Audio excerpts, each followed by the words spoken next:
Catus, Maximus here. This time another video, this time with the Milwaukee 6021, the recently discontinued 5-inch corded random orbit sanders. Milwaukee's producing all corded sanders. Really a shame. I will mention, it's just the same as the Rigid. It's made by the Rigid. I shouldn't say just the same. It has a different body molding, maybe a little bit narrower of a motor housing. The Rigid was, and they still sell that, $65 at Home Depot. When this was at Home Depot, it was $70. It was a little bit more expensive. At places like, Do It Best or Ace Hardware, they were asking anywhere from $80 to $100, so it was a bit more expensive. And it has the very same speed controller, same brushes, 608 bearings on the motor, and a 6002 for the bearing on the eccentric of the sanding pad. This one has a weak. This one hasn't had very much use, but I was reading on some forum posts, they at least had an era where they just used, I don't know if it was poorly manufactured, but not very good Velcro or hook and loop pads, so they're pretty easy to find and replace, so I'll end up having to swap this one. The other upgrades is they have like a soft overmold basically over the entire sander. And instead of a slide switch, which I kind of like, they just use a traditional rocker with a boot, and it's actually a little bit narrow, kind of hard to turn on and off.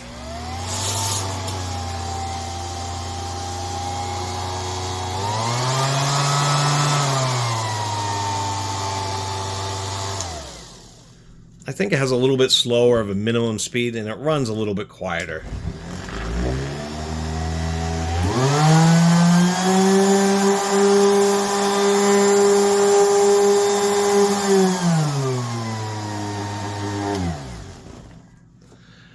It definitely runs a little bit smoother. It just seems like it has just a little bit better balancing or more precise balancing, a little bit more expensive. And so that was kind of I think the deal is it was just highly duplicative of the Rigid sander. And so just to make both these tools, that'd be the Rigid 2601, they decided to give the Rigid just a little bit of a different body. And surprisingly enough, they made the Rigid maybe a little bit heavier. I know I have the cord wrapped around it. And they did other cheesy things. Even though these bags are the same, they kind of changed up the little posts, so you can't actually put the Milwaukee bag on the Rigid sander. And I thought that was kind of cheesy. What I also thought was cheesy is how the Rigid has like an 8-foot cord and was cheaper, yet the Milwaukee only has like a 5-foot cord and was more expensive. And the Rigid has 4 screws holding the top case on, where this only has 3. So it's kind of a conundrum of the more expensive sander is nicer in some ways, but not as nice in others, like having a longer cord. I'll have to say it is a quiet sander.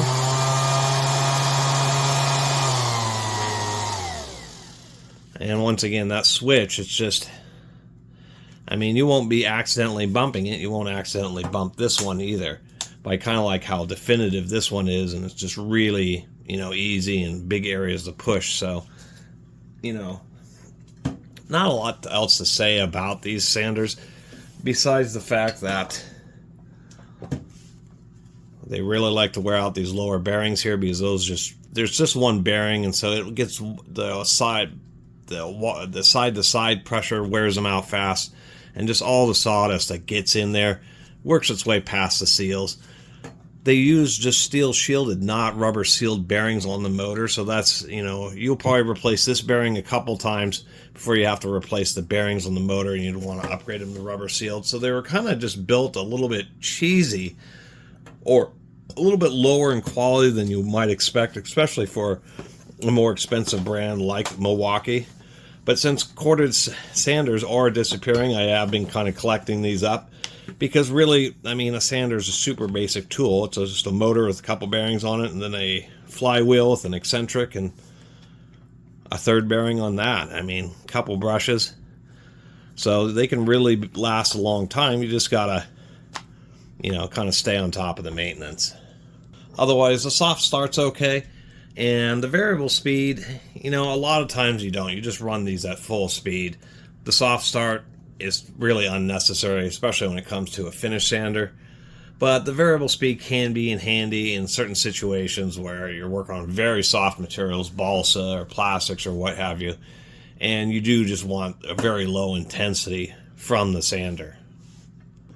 And as far as dust collection, it's okay. The mesh pads work better just because even though a lot of the mesh area is not around the holes, it just allows the sawdust to kind of migrate to the vacuum holes.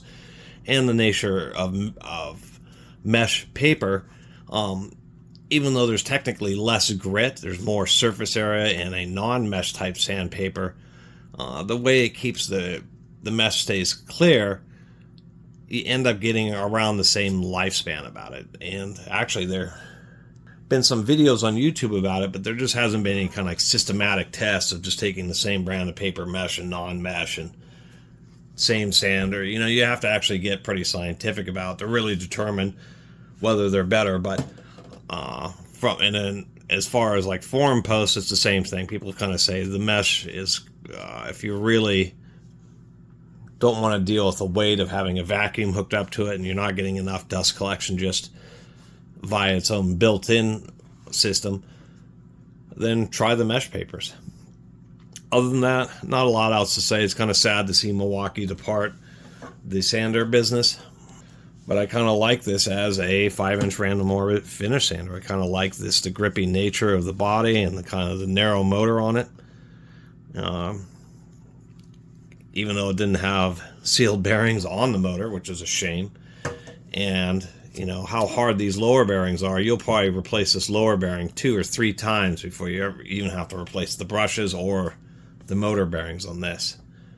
Anyway, not a lot else to say. It's a 5-inch random orbit finish sander. I guess a lot of the corded units are being replaced by those newer generation of corded brushless sanders, which are just a lot more compact. Anyway, thanks for watching.